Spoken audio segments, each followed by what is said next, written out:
Salut à tous, c'est Freestech. Comme à chaque année, en fin juin ou au début juillet, je vous souhaite de bonnes vacances à tous, puisque c'est déjà la fin de l'année scolaire.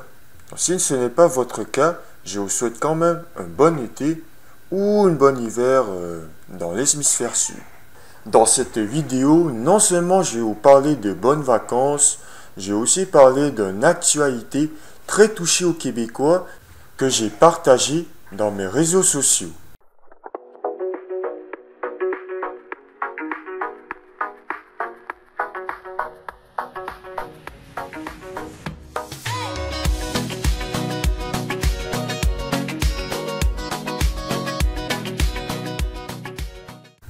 « 24 juin 2019.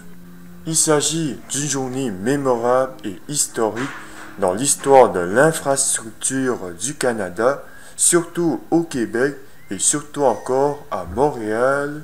C'est l'ouverture d'un nouveau pont de circulation à Montréal qui va remplacer le vieux pont Champlain qui se dégrade dangereusement depuis plusieurs dizaines d'années. Pourquoi cette actualité m'a vraiment touché et ça a vraiment touché aussi à la circulation québécoise, c'est parce que le vieux pont se dégrade, non seulement il se dégrade rapidement, mais les gens ils n'arrêtent pas de faire des réparations, voilà. Le gouvernement n'arrête pas d'investir de l'argent, voilà, il gaspille beaucoup d'argent pour réparer ce vieux pont qui est en dégradation et depuis plusieurs années. Et depuis 2008, il y a des gens qui commencent à parler de la construction d'un nouveau pont.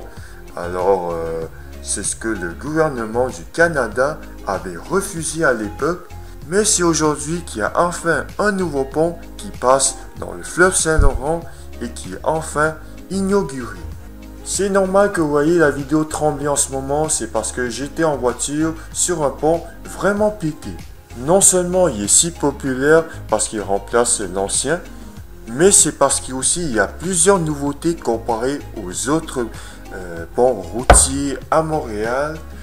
Non seulement il possède la circulation routière, mais il possédera aussi la circulation piétonnière, cycliste et ferroviaire. Pour le ferroviaire, c'est un transport public sur rail. Ça ressemble beaucoup au métro, mais ce n'est pas tout à fait identique.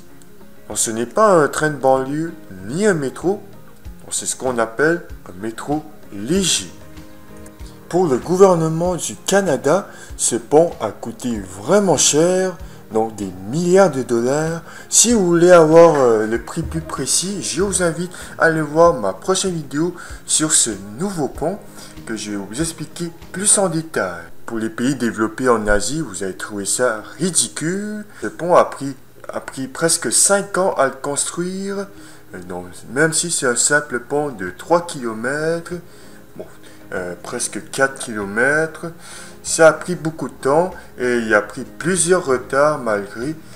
Initialement, il devrait s'ouvrir en 2018, mais l'année est arrivée, donc il devrait être reporté en décembre 2018. Décembre 2018 est arrivé et ce n'est pas le cas. Non, il serait reporté pour le 3 juin 2019. Le 3 juin est arrivé, puis ce n'est pas encore le cas, donc ça est reporté en fin juin. 24 juin 2019, le pont est enfin ouvert après plusieurs retards. Bon, ça a quand même coûté l'argent au gouvernement puisqu'il devrait pénaliser lui-même.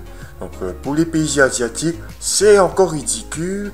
Bon, je sais que la Chine a besoin de main-d'œuvre, beaucoup de main-d'œuvre, mais quand même, un pont avec plusieurs retards, c'est très exagéré.